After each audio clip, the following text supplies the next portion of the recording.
अगर आप मध्य प्रदेश की राजधानी भोपाल में जमीन लेने की प्लानिंग कर रहे हैं तो ये खबर आपके काम की है, क्योंकि आने वाले वक्त में आपको एक बड़ा फाइनेंशियल झटका लगने वाला है। दरअसल अब भोपाल के कई पॉश इलाकों में जमीनों के दाम बढ़ने वाले हैं। वित्तीय वर्ष 2026-27 के लिए गाइडलाइन प्रस्ताव तैयार कर लिया गया है, जिसको लेकर शनिवार को जिला मजिस्ट्रेट ने मूल्यांकन समिति की बैठक आयोजित की थी, जिसमें पंजीयन अधिकारियों ने नए कलेक्टर गाइडलाइन का प्रस्ताव रखा। इस प्रस्ताव पर चर्चा करते हुए समिति के सदस्यों और अधिकारियों ने अपने अपने सुझाव रखे, जिसमें बताया गया कि मूल्यांकन समिति ने शहर भर में 621 प्राइम लोकेशन पर प्रॉपर्टी गाइडलाइन रेट बढ़ाने का नया प्रस्ताव पेश किया है, जिसमें मुख्यतः इन लोकेशनों को प्रभावित माना जा रहा है। जिला मूल्यांकन समिति के प्रस्ताव में शामिल प्रमुख लोकेशन कोलार रोड और इसके आसपास के क्षेत्र, अयोध्या बाईपास और बाईपास से जुड़े इलाके, Habibganj, MP Nagar, Arera Colony, Shyamla Hills जैसे central location, Katara Hills, Lal Ghati, Bairagarh, Govindpura, Bagh Mughaliya, Hoshangabad Road, Katara Hills Extension, Sunrise Hills Civil Lines, Arun Vihar, Shahpura, E8 Extension, Bagh Sewania, MP Nagar Extension और विजयनगर। मतलब अगर आप इन लोकेशन पर घर खरीदने की प्लानिंग बना रहे हैं तो जरा ठहर जाइए, क्योंकि इनके दाम जल्द ही बढ़ने वाले हैं। दरअसल भोपाल में प्रॉपर्टी मार्केट एक बार फिर महंगाई की ओर बढ़ता दिखाई दे रहा है।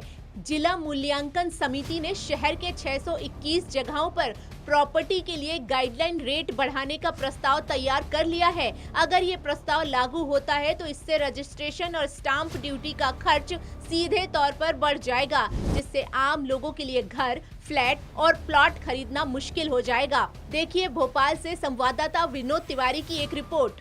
देखिए, आप भोपाल नगर निगम के सीमा के आसपास अगर मकान बनाने की सोच रहे हैं या अगर प्लाट लेने का सोच रहे हैं तो कुछ देर के लिए वो ख्वाब आपका अधूरा हो सकता है। जिला मूल्यांकन समिति की बैठक में अब भोपाल नगर निगम सीमा के आसपास 33% प्रॉपर्टियों के दाम बनाने की सरकार ने घोषणा कर दी है। हालांकि जो इस क्षेत्र के विधायक है, दक्षिण पश्चिम विधायक भगवान दास समनानी, उनने इसका विरोध किया है और उन्होंने कहा सरकार विचार करे। देखिए, जिस तरह से यहाँ प्रॉपर्टी के दाम बढ़ रहे हैं, अभी मान लीजिए कोई अगर 22,000 रुपये स्क्वायर फीट है तो वो हो जाएगा 30,000 रुपये स्क्वायर फीट। तो आम आदमी अगर इतना महंगा प्लाट लेगा तो मकान कैसे बनाएगा। लेकिन सबसे बड़ी बात है, कहा जाता है कि अगर आप मकान बनाने में रेत का उपयोग करेंगे तो इसका भी भार बढ़ेगा। अब देखिए, एक मकान पे हम आए हुए हैं, लगातार जो है काम चल रहा है। हम आपको ऊपर दिखाने की कोशिश करेंगे कि देखिए, लगातार अगर आप मकान बनाने की सोच रहे हैं तो जिस तरह से रेट बढ़ रहे हैं वो आपके लिए एक समस्या पैदा कर सकते हैं। अब देखिए, जैसे ये मकान बन रहा है, मकान बनने तैयार हो गया है, लेकिन जिस तरह से लोहे की, ईंट की, गिट्टी की और जो है सीमेंट की कीमतें बढ़ रही हैं, उसके बाद आम आदमी जो है मकान बनाने के लिए बहुत सोचेगा।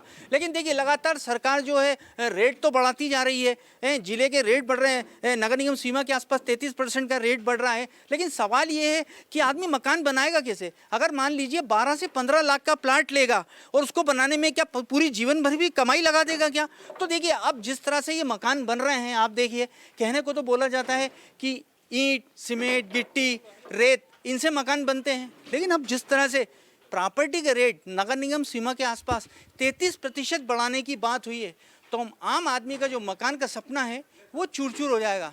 लेकिन ध्यान दीजिए, अगर अब आपको मकान बनाना है तो सिर्फ अगर इसी तरह महंगाई बढ़ती गई तो सिर्फ आपका मकान सिर्फ सपनों में बनेगा और हकीकत में मकान बनने की अब गुंजाइश जो है कम हो गई है। वीडियो जर्नलिस्ट शक्ति जारिया के साथ विनोद तिवारी, टीवी 27 न्यूज़, भोपाल।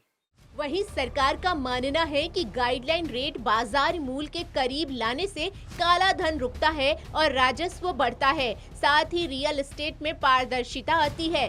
वहीं प्रशासन की इस कार्य प्रणाली पर सवाल उठ रहे हैं, क्योंकि पिछले 11 महीनों में यह दूसरी बार है जब प्रॉपर्टी गाइडलाइन रेट्स में बदलाव किया जा रहा है। पिछले साल भी कमेटी ने 1312 जगहों के रेट एवरेज में 11% की बढ़ोतरी की थी।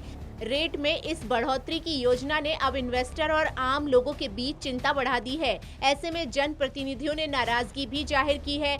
कुल मिलाकर अगर जिला मूल्यांकन समिति की बैठक में प्रस्ताव पर अंतिम मोहर लगेगी और यदि ये पास हुआ तो नए रेट 1 अप्रैल 2026 से लागू हो सकते हैं। इससे भोपाल में प्रॉपर्टी खरीदने की योजना बना रहे लोग जल्द ही निर्णय ले सकते हैं, क्योंकि रेट बढ़ने के बाद खर्च और बढ़ जाएगा। नीलम अहिरवार, टीवी 27 न्यूज, भोपाल।